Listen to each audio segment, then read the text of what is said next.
Hello, and you're very welcome to the final good practice pod for today. And this one is on the inclusion of older people. My name is James O'Brien. I'm the director of Forum, and I'm very pleased to introduce two leading academics who are going to be speaking to us about studies that they've carried out on the inclusion of older people in volunteering programs. Today, we're going to hear first from Dr. Mayuko Onuki. She is an assistant professor in the Institute of Asia Pacific Studies at Waseda University in Japan. Previously, Dr. Onuki held the position of Research Fellow at the JICA Ogata Research Institute for Peace and Development, where she conducted survey research on competencies and long-term contributions of Japan overseas cooperation volunteers. Secondly, we're going to hear from Julia Nakamura. Julia is a graduate student in the Health Psychology program at the University of British Columbia in Canada. And her research is focused on how altruism and volunteering are associated with health and well-being in older adults. She's currently also working with United Way Worldwide to learn about the needs of older adults during COVID-19 and using these insights to create volunteering guides to help older volunteers. As with all of the good practice pods, if you have any questions, you can type them into the chat box and our presenters will respond in the chat box as well. So I'll now hand over to Dr. Mayuko Onuki for her presentation. Over to you, Mayuko. Thank you, James. What I'm presenting today is preliminary results in analysis on long-term contribution of JICA volunteers, focusing on those particularly participated in this JICA senior volunteer program. So the title of the talk is Inclusion of Older Volunteers, Contributions of Former JICA Senior Volunteers. So to give a little bit of background for inclusion of older adults, Japan is a super aging society with the largest proportion of elderly citizens, so the people age about 65 in the world, followed by other countries like Italy, Portugal, Finland, Germany. So the aging population is making up more than a quarter of the population, and as aging population grows, it's progressing. So this idea of the 100-year life vision is increasingly real in Japan. So lifelong learning, volunteerism, inclusion of aging population are very crucial for the well-being of Japanese society today. So let's look at the volunteer participation by different age groups. So generally speaking, age of volunteer participation peaks around the middle age period for women and after retirement for men. So based on the Statistical Bureau data in Japan. And when we look at the volunteer motivation, according to the survey conducted by the Cabinet Office of Japan, older volunteers report that #1 reason for participation is to look for purpose in life. So the second one is to seek social connections, and the third one is to apply their skills and knowledge.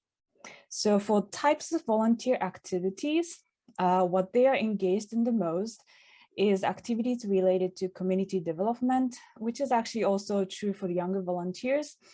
And the second one is activities related to caring for the elderly. And the third is security issues in Japan.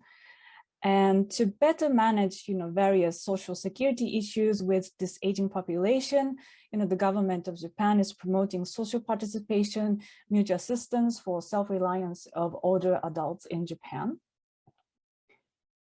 So what is the benefit of volunteering for older adults? So why should older adults volunteer? So there are at least 3 reasons and lines of research of this topic. So one is the idea that volunteering is a substitute for paid work. So after retirement, older people, especially men, presumably looking for alternative activities to sustain their sense of efficacy in the society, or just to find something meaningful to do with their life during their free time.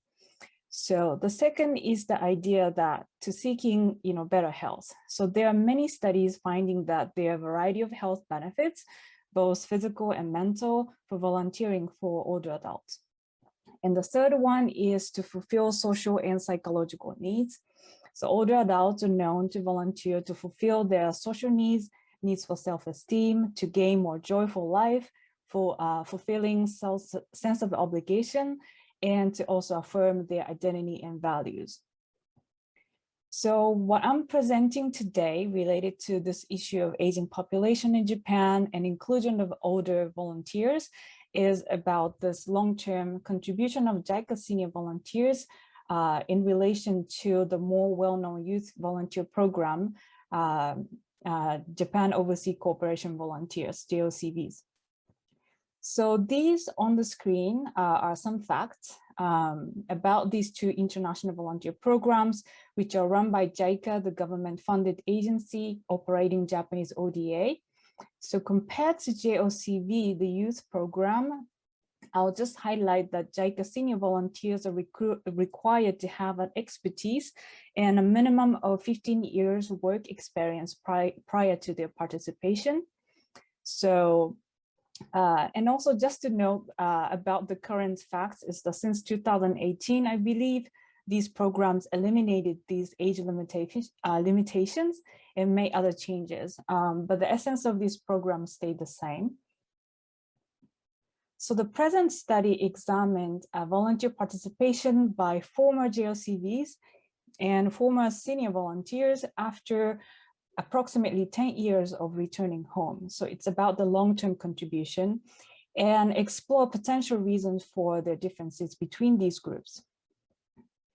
So my respondents to the survey were these two groups, former JOCVs and former senior volunteers. And as you can see, age here is necessarily confounded with these two groups.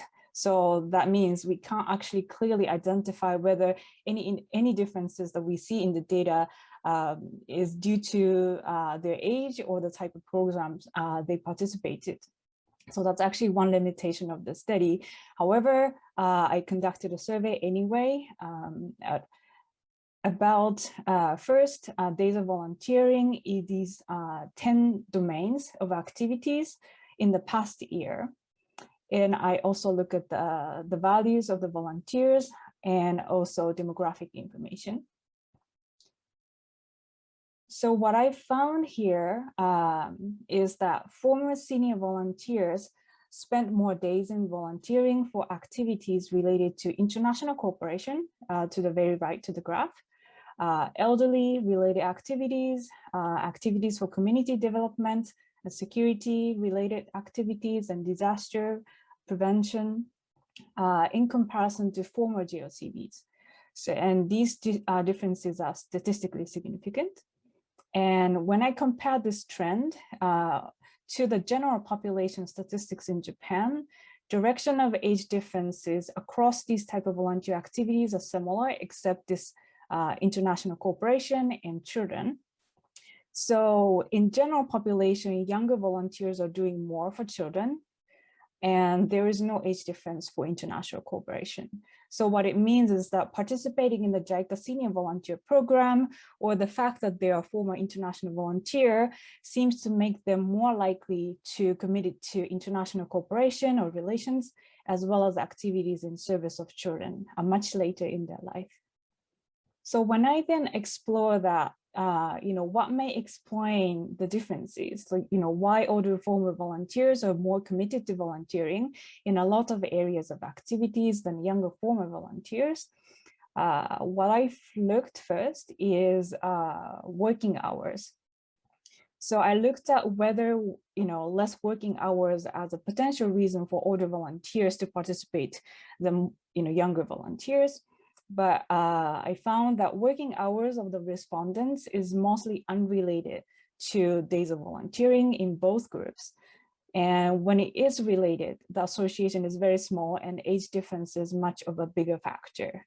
So what it implies is that in the case of former JICA volunteers, the idea that volunteering is a substitute for paid work is not well supported. And I also explored whether their values may explain differences in volunteer participation. And again, I did not really find such evidence or trend. So what I found instead is valuing this dimension of value openness to change, that is to seek self-direction or stimulation and positive energy and joy. Valuing these things are related to greater contribution to volunteering for international cooperation and child-related activities after 10 years of international volunteering. So what I conclude from this preliminary investigation is that international volunteering especially senior volunteer program, seems to contribute to intercultural and intergenerational integrations in this aging society Japan. And future research should probably explore a variety of outcomes, including health, mental health, and other benefits to older volunteers, in addition to their contribution to society today. Okay, and thank you for your participation. Thank you so much, Mayuko. It's really wonderful to hear about the motivations of senior volunteers and how they find value in volunteering, also how they've been mobilized so effectively by JICA. Our next speaker is Julia Nakamura. I'm going to hand over to you now, Julia. Hi, everyone. I'm Julia. I'm a second-year graduate student in the Department of Psychology at the University of British Columbia. And today I'll be talking about identifying pathways to increase volunteering in older adults. Just to give a brief roadmap of my talk today, I'm going to start with a brief introduction on our aging population. Then I'll talk about some research that we're doing on predictors of volunteering in older adults.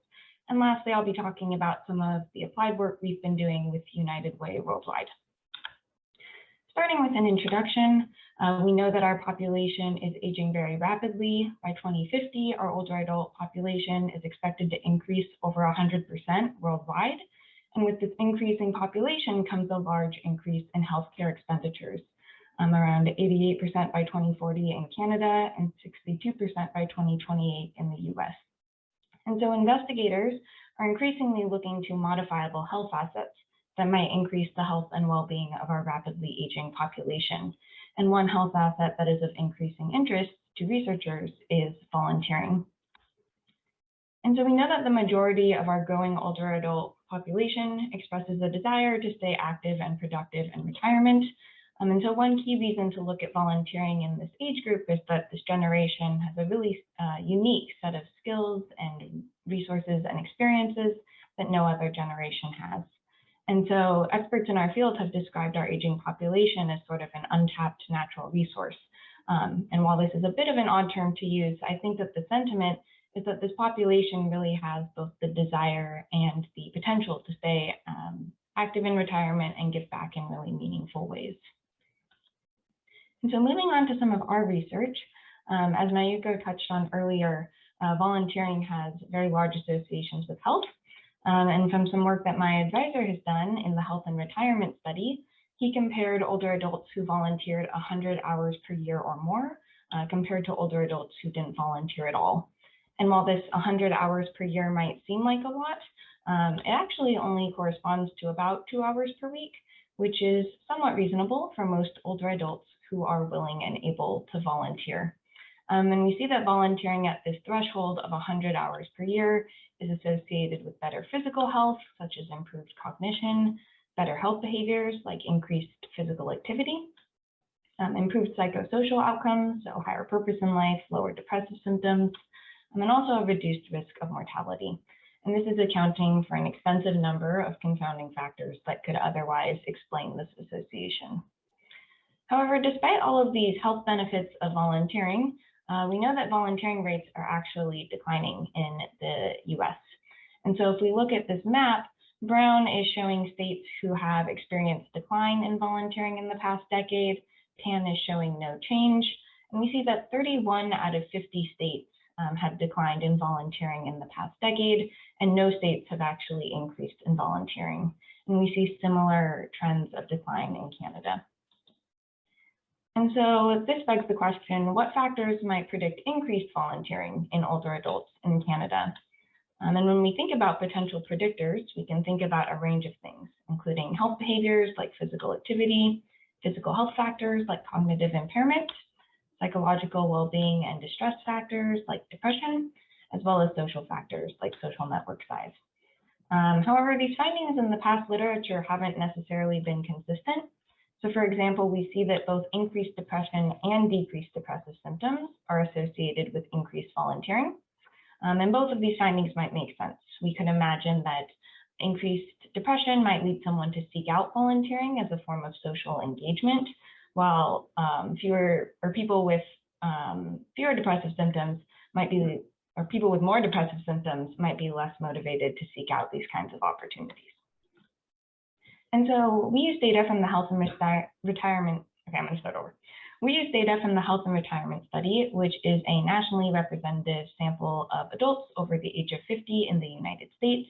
And I won't get into the methods too much, but we looked at 3 waves, each of which were spaced 4 years apart. And then we looked at these 61 predictors and how they're associated with subsequent volunteering. And specifically, we looked at change in our predictors from the pre-baseline to baseline waves, and then how those influenced volunteering 4 years later. And so this is our list of candidate predictors that we assessed. And this list of predictors I'm showing has been identified as the antecedents, processes, and consequences of successful aging in key gerontological or aging models. And I spread these out across 2 slides. So the first slide shows some of our physical health predictors, health behaviors, and psychological well-being factors. And then the next shows our psychological distress and social factors. And so as you look at this, you can think about which things you think might predict increased volunteering. And so getting into some of our results, I'm going to highlight the results where we saw associations. So amongst physical health factors, we saw that people with physical functioning limitations were 15% less likely to volunteer 4 years later, and people with cognitive impairment were 19% less likely to volunteer. And amongst health behaviors, people who engaged in frequent physical activity were 10% more likely to volunteer 4 years later. When looking at psychological well-being factors, we see that for each standard deviation increase in positive affect and purpose in life, participants were 7% more likely to volunteer. And for each standard deviation increase in perceived personal constraints, participants were 7% less likely to volunteer. Next, when looking at our social factors, we see that people who were not living with a spouse or partner, and specifically those who lost a spouse or partner, were 14% more likely to engage in volunteering, and people in frequent contact with friends, specifically 3 or more times per week, were 36% more likely to volunteer 4 years later. And lastly, in part 2 of our social factors, we see that people who received, so for each standard deviation increase in positive social support from friends, participants were 6% more likely to volunteer. People who attended religious services 1 or more times per week were 79% more likely to volunteer. And people who engaged in informal volunteering of helping friends, neighbors, and relatives were 18% more likely to volunteer. And so lastly, I'm going to briefly touch on some of the applied work that we've been doing with May Cobb, who's the Director of Volunteer and Employee Engagement at United Way Worldwide. And so United Way's mission is to improve lives by mobilizing the caring power of communities around the world to advance the common good. And so last November, I interviewed 18 United Ways across North America. And we asked them about projects that they were doing to both engage and serve older adults during the pandemic. And so our goal was to develop guidelines and project ideas for different United Ways who wanted to develop their own projects during COVID. And so we synthesized our findings from these interviews with sort of best practices and tips to serve as guidelines for United Ways who wanted to start their own initiatives. And some key takeaways, some top needs that we identified during COVID-19 were things like social connectedness, access to meals and groceries, transportation, and technology instruction. And based on those, we developed some key things that local organizations can do within their volunteering programs in order to support older adults during COVID. And then lastly, I want to highlight 2 other initiatives that United Way Worldwide has. The first is their 211 system, which is a free and confidential service that helps people across North America find local resources they need 24/7. And anyone can call this number, and this might be a great initiative for older adults who maybe can't access in-person resources and can have the capacity to make a phone call. And then the second is this Caregiver Simulator, which was made in collaboration between United Way Worldwide and AARP. And this was made for people to learn about caregivers for older adults, some of the challenges they face. And these are people who are doing really important sort of informal volunteering, but are still doing really important work. And I just want to end by thanking our collaborators and our funders. I'd particularly like to thank my advisor, Eric Kim, and May Cobb at United Way Worldwide. And that's it. Thank you. Great. Thank you so much, Julia, for your presentation. And I want to thank both of our speakers today for taking us on a journey from research into practice. It was particularly great to have the perspective of both international and national or local level volunteering in addressing the question of inclusion of older people in volunteering. That's it for this session, and indeed for all of the good practice pods today. We're going to take a quick break now, and then at the half-hour mark, we're going to have the closing ceremony of IVCO. So I want to thank all of our speakers, presenters from today, and wish you all a good rest of the day. Take care. Bye-bye.